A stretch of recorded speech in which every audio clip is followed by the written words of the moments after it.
Dhe në ditën e Kiametit i thuhet atij robit, këto gjallësa që ke kriju ti, jap javë shpirtin. Kush ja dha shpirtin? S'moja Zot. Dhe torturohet në ditën e Kiametit ende pa hyrë në xhenem. Skulptura për gjallësa, piktura, quhet sure në gjuhën arabe, që bën njeriu me dorë, ose me vizatim, ose gdhend. Është mëkat i madh për personin që ka bërë.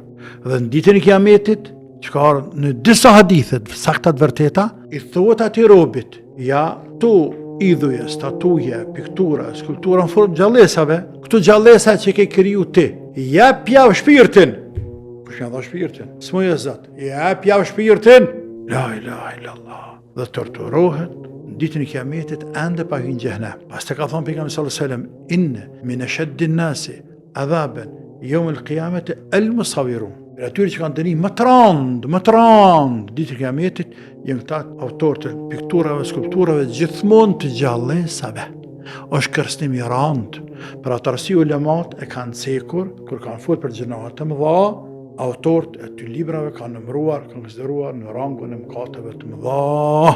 Tamam, nga ana e personit, por nga ana e veprës si pikturë, skulpturë, fotografi, pse ndaluar? Ndalëm me hi shejtani mirë, hala ma shumë diçka? Po, hala ma shumë diçka. Ndalëm në himelacja, tambam, hala ma shumë. Fotografit janë të ndaluar, ille, shkaku i ndaluar. Pse alkooli i ndaluar? Shkak të dehjes. Pse i ndaluar skulptura?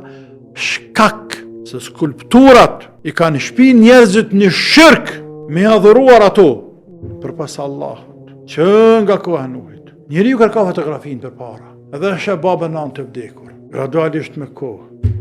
A shkoni drejtoj fotografisë. Bëni shirk pa vrejt hijbre. Në muslimani jena more. O ju njerëz, në jena musliman, mos e lejoni ata që ka ndaluar Allahu ose ka ndaluar pejgamberi i tij sallallahu alaihi wasallam. Nuk ka vend fotografia në shtëpit besimtar, po flas në murin vendet hapura. Po fotografia në album, po të mfjok e të tjerë.